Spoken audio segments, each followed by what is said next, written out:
Bismillahirrahmanirrahim. Assalamualaikum warahmatullahi wabarakatuh. Innal hamdalillah wassalatu wassalamu ala Rasulillah wa ala alihi wa ashabihi wa mawala. Wala haula wala quwata illa billah, amma ba'd. Alhamdulillah, para pemirsa yang dirahmati Allah Subhanahu wa taala. Kembali kita berjumpa dalam kajian silsilah akidah, kajian perkara-perkara yang cukup mendasar dalam agama kita, yang mudah-mudahan Allah Subhanahu wa taala memberikan kepada kita pemahaman yang sahih terhadap agama yang mulia ini, yang menjadikan bekal bagi kita untuk bisa meniti jalan Allah dengan istiqamah hingga kita berakhir dengan husnul khatimah. Para pemirsa yang dirahmati Allah Subhanahu wa taala, pada pertemuan yang lalu kita telah membahas sebuah permasalahan, untuk apa manusia diciptakan oleh Allah Subhanahu wa taala. Maka dijawab oleh Allah di dalam ayatnya yang mulia, wa ma khalaqtul jinna wal insa illa liya'budun. Bahwasanya manusia diciptakan Allah SWT dalam rangka mereka beribadah kepada Allah Subhanahu wa taala. Beribadah dalam makna mereka mentauhidkan Allah. Beribadah bukan semata-mata mereka telah beribadah kepada Allah, akan tapi beribadah dalam untuk memberikan semua ibadah dia kepada Allah Subhanahu wa taala, bukan kepada yang lainnya. Karena di antara para hamba ada yang mereka telah beribadah kepada Allah Subhanahu wa taala, akan tapi mereka belum menjadikan semua ibadah dia untuk Allah SWT. Sebagian mereka masih memberikan ibadah mereka untuk makhluk, apakah itu malaikat, apakah itu jin, apakah itu kuburan, apakah itu kepada para arwah dan semisalnya. Maka yang Allah kendaki dengan ayatnya yang mulia, wa ma khalaqtul jinna wal insa illa liya'budun, dijelaskan oleh sahabat Ibn Abbas radhiyallahu anhuma, ini liwahiduni, dalam rangka agar mereka ini mentauhidkan aku, mentauhidkan Allah Subhanahu wa taala. Para pemirsa yang rahmati Allah Subhanahu wa taala, pada pertemuan yang lalu kita telah menjawab sebuah pertanyaan, kenapa Allah Subhanahu wa taala menciptakan kita untuk beribadah kepada Allah? Apakah Allah Subhanahu wa taala membutuhkan kepada kita semuanya? Maka telah kita jawab bahwa penciptaan kita semuanya oleh Allah SWT dalam rangka beribadah kepada Allah adalah merupakan hikmah di antara hikmah-hikmah Allah SWT, yang Allah tidak akan mungkin berbuat kecuali dengan hikmah yang jelas, dengan tujuan yang jelas. Tidak jelasnya tujuan penciptaan manusia tentunya bertentangan dengan sifat Allah SWT yang Allah bernama Al-Hakim, Dzul Hikmah Al-Balighah, yang memiliki hikmah yang sangat sempurna. Maka Allah SWT mengingatkan kepada kita tentang orang-orang yang mereka seakan tidak faham tentang tujuan kehidupan mereka. Am hasibtum annama khalaqnakum abatha wa annakum ilaina la turja'un. Apakah kalian menyangka bahwa aku ciptakan kalian dalam keadaan sia-sia? Am hasibtum annama khalaqnakum abatha wa annakum ilaina la turja'un, dan Anda tidak akan dikembalikan kepada Allah Subhanahu wa taala? Maka ini adalah apa yang Allah sampaikan pada manusia, khususnya mereka yang menyangka kehidupan mereka tanpa tujuan. Dan Allah telah tegaskan, wa ma khalaqtul jinna wal insa illa liya'budun. Pertanyaan selalu mengusik manusia, apakah Allah membutuhkan kita? Apakah Allah membutuhkan manusia ketika Allah menciptakan manusia agar manusia beribadah kepada Allah SWT? Maka telah kita jawab pertanyaan ini pada pertemuan yang lalu, bahwasanya Allah Subhanahu wa taala sama sekali tidak membutuhkan apapun dari kalangan para makhluk. Akan tapi justru kita yang sangat bergantung mutlak kepada Allah Subhanahu wa taala. Tentu pertanyaan berikutnya, kalau begitu kenapa apabila Allah Subhanahu wa taala menciptakan kita, dan Allah menginginkan kita beribadah kepada Allah Subhanahu wa taala. Sedangkan Allah tidak membutuhkan kita sama sekali. Maka jawabannya adalah yang pertama, bahwasanya beribadah kepada Allah atau penghambaan makhluk kepada Allah Subhanahu wa taala adalah merupakan haknya Allah SWT bagi para makhluk tersebut. Bukankah setiap kita memahami bahwa apabila ada orang yang berbuat baik kepada kita, maka di antara yang menunjukkan adab dan menunjukkan kebaikan orang tersebut, dia membalas kebaikan orang dengan yang semisal atau bahkan lebih baik. Itu di antara para makhluk, di antara para manusia.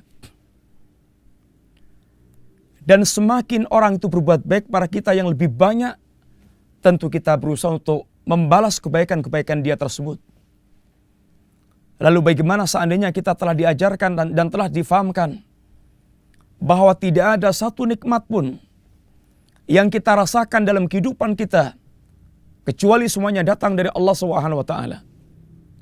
Sebagaimana Allah katakan dalam ayat yang mulia, "Wa ma bikum min nikmatin faminallah."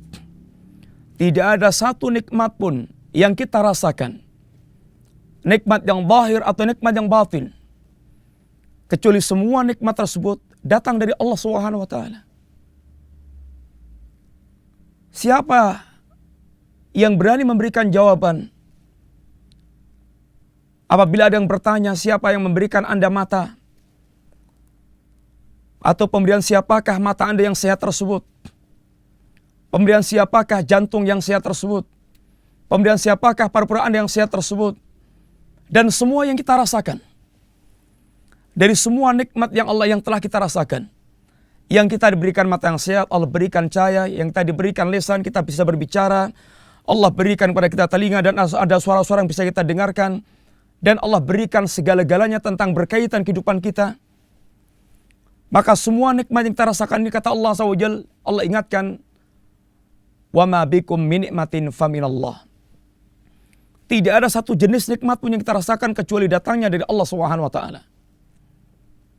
Para pemirsa yang rahmati Allah, apabila telah kita ketahui dan kita fahami bahwasanya setiap nikmat yang kita rasakan datangnya dari Allah Subhanahu wa taala, dan setiap nikmat itu menuntut kita mensyukuri nikmat, dan tidak ada wujud syukur kita kepada sang pemberi nikmat kecuali dalam bentuk ubudiyah kita kepada Allah SWT. Apalagi nikmat yang kita rasakan, dipastikan apabila kita mau menghitung nikmat-nikmat tersebut, sungguh kita tidak akan mampu. Wa in ta'udu nikmatallahi la tuhsuha. Seandainya Anda berusaha untuk mengkalkulasi, menghitung segala nikmat Allah Subhanahu wa taala, la tuhsuha, Anda pasti tidak akan mungkin mampu untuk menghitung nikmat-nikmat tersebut. Para pemirsa yang dirahmati Allah Subhanahu wa taala, maka setelah kita mengetahui bahwasanya semua nikmat yang kita rasakan datang dari Allah SWT,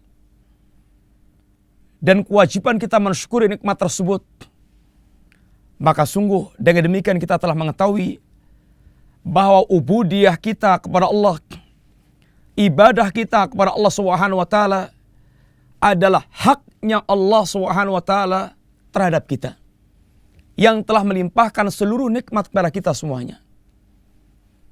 Dan inilah yang diajarkan oleh Rasulullah sallallahu alaihi wasallam kepada Mu'adz bin Jabal ketika beliau bertanya pada Mu'adz, "Ya Mu'adz, atadri ma haqqullahi 'alal ibad wa ma haqqul ibad 'ala Allah?"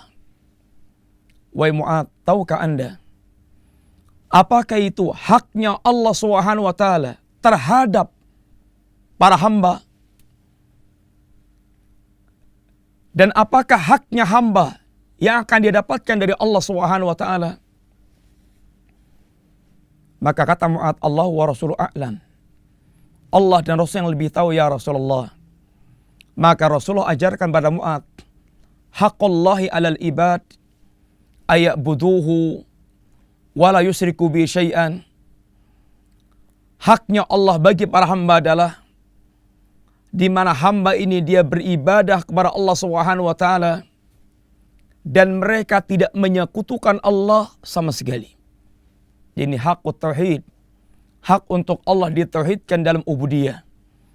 Di mana semua ibadah dia persembahkan kepada Allah tanpa dia berikan kepada selain Allah Subhanahu wa taala sama sekali.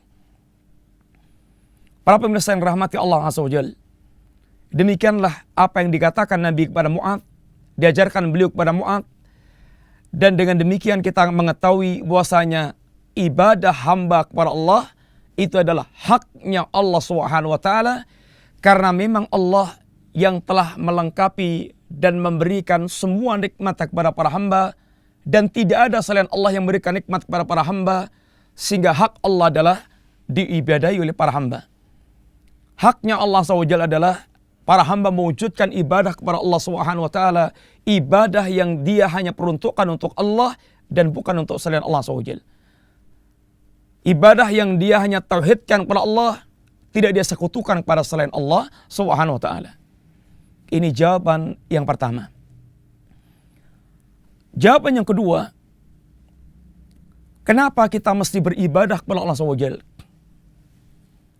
Karena sungguhnya ubudiyah kita kepada Allah merupakan kebutuhan mendasar bagi kebaikan kita. Ubudiyah kita kepada Allah Subhanahu wa taala merupakan kebaikan yang mendasar bagi kebaikan kita. Bukankah semua manusia ketika ditanya apa yang dia inginkan dengan semua kehidupan yang dia tempuh tersebut, maka mereka dengan segala jalan hidup yang mereka lalui akan memiliki satu jawaban yang sepakat bahwa mereka menginginkan sebuah kebahagiaan dalam kehidupan mereka. Mereka menginginkan sebuah kebahagiaan dalam kehidupan mereka. Dan apabila ditanya, apa itu kebahagiaan yang mereka cari-cari? Maka sebagaimana diajarkan oleh para ulama kita dan merupakan kesepakatan perasaan yang pasti kita sepakat tidak menyelisihinya, bahwa kebahagiaan adalah itmi'nanul qalbi wangsyirahu sadri.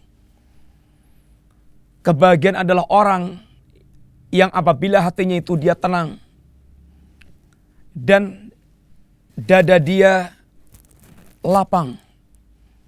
Tenangnya hati dan lapangnya dada, itulah kebahagiaan. Ini yang dicari oleh siapapun dari kalangan manusia ini. Tidak ada yang berselisih di antara manusia yang ada berkaitan kalimat bahwa dia mencari kebahagiaan. Ketahuilah para pemirsa yang rahmati Allah Subhanahu wa taala, kebahagiaan letaknya di hati kita, bukan di mata kita dan bukan di telinga kita, bukan di perut kita, tapi kebahagiaan letaknya di hati kita.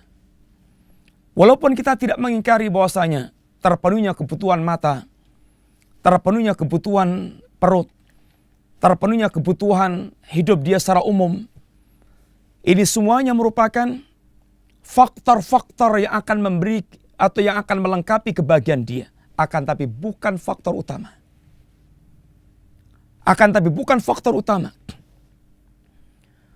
Orang walaupun hartanya melimpah, akan tapi kalau hatinya galau, gelisah, gundah, dada dia sesak sempit, tentu tidak ada orang mengatakan si fulan bahagia. Tidak ada.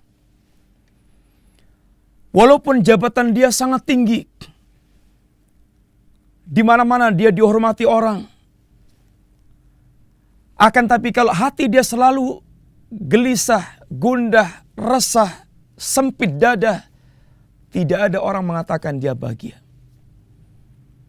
Akan tapi orang akan mengatakan kepada orang yang mereka hatinya betul-betul tenang, dadanya betul-betul lapang, walaupun dia sedang tinggal di sebuah gubuk yang reot, yang sempit, orang akan mengatakan, subhanallah, masya Allah, Anda sedang merasakan kebahagiaan yang luar biasa.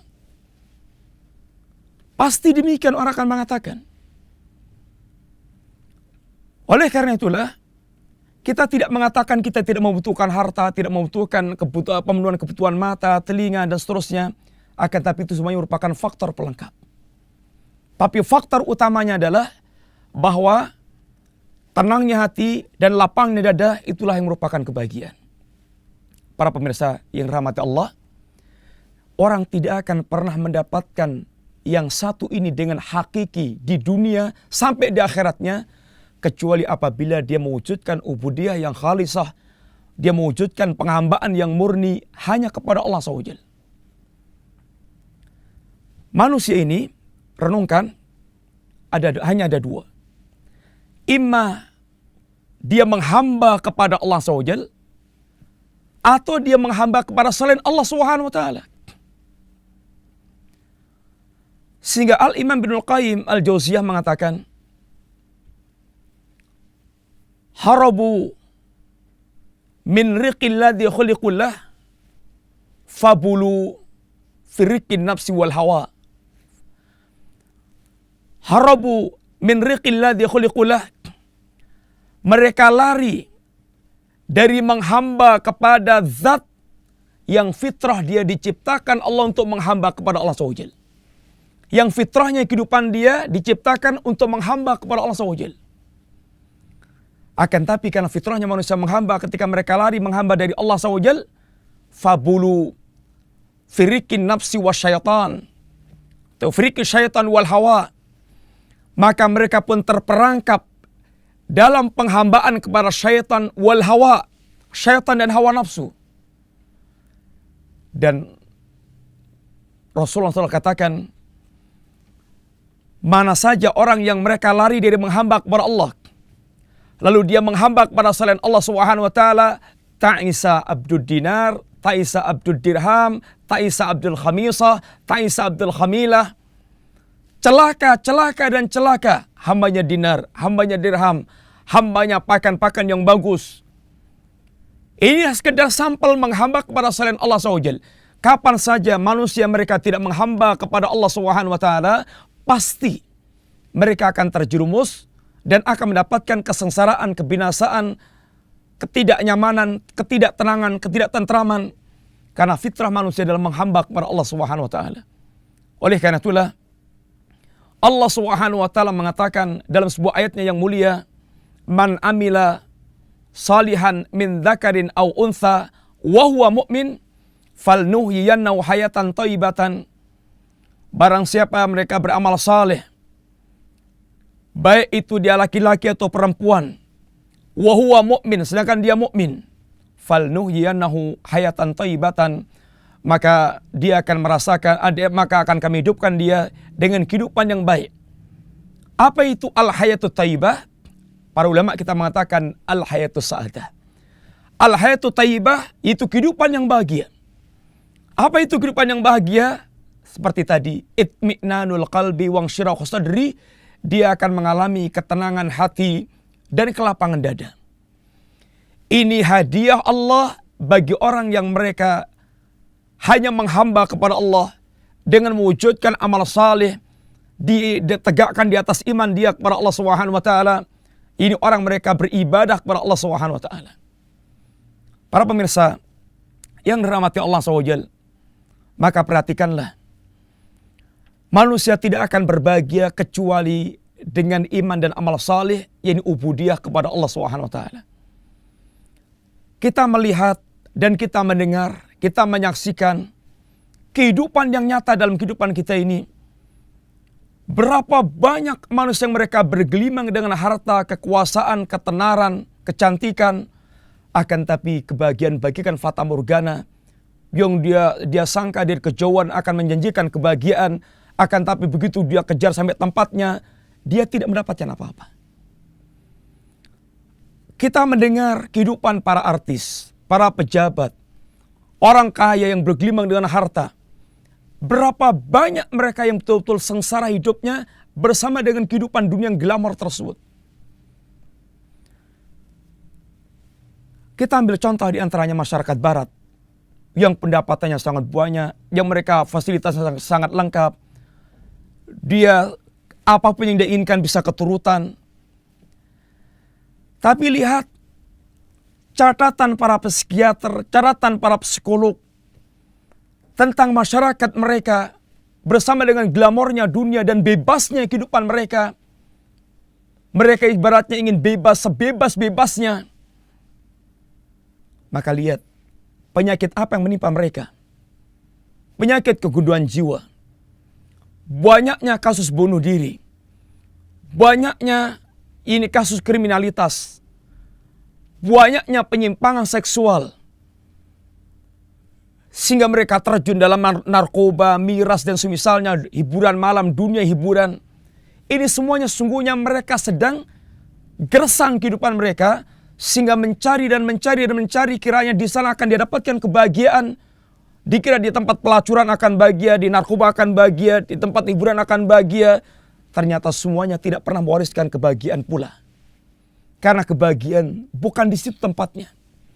Akan tapi lihat, para ulama, orang saleh yang memenuhi hatinya dengan iman dan amal saleh yang dia wujudkan. Katakanlah berkata seorang ulama kita, apa katanya? Kharaju minad dunya, masakin ahlu dunya. Sangat kasihan penduduk dunia katanya. Kharaju minad dunya walam yadhuqu atyaba ma fiha wa ahla. Sangat kasihan para penghuni dunia ini, orang hidup di dunia sekarang ini. Mereka ini meninggalkan dunia dalam keadaan belum pernah merasakan sesuatu yang paling indah dan paling lezat, paling manis. Padahal kita semuanya hidup mencari yang satu ini. Serba lezat, serba indah, serba manis. Ketika ditanyakan apa itu? Ma'rifatullah wa mahabbatullah. Dan kalimat yang senada dengan itu. Yaitu kecintaan kepada Allah. Mengenalnya hati kepada Allah SWT. Hanya orang yang seperti ini yang mereka betul-betul merasakan kebahagiaan yang luar biasa dalam kehidupan mereka. Sehingga berkata seorang ulama, "Lau ya'lamul muluk wa abna'ul muluk ma nahnu fihi lajaladuna bisuyuf." Seandainya para raja dan anak-anak raja, mereka mengetahui apa yang kita rasakan dalam diri kita ini, dalam hati kita ini kebahagiaan, ketenangan, niscaya mereka akan merampas dengan pedang-pedang mereka. Sehingga Al-Imam Syekhul Islam Ibnu Taimiyah rahimahullah ta'ala, ketika beliau dalam keadaan di penjara, diusir, ditangkap, diancam bunuh, maka beliau mengatakan, apa katanya, yang kurang lebih perkataan beliau, ma yaf'aluna a'dai, apa yang akan diinginkan oleh para musuhku kepadaku, inna jannati fi sadri, sesungguhnya surgaku ada di dadaku. Ini kemana saja beliau pun pergi akan mengikuti beliau.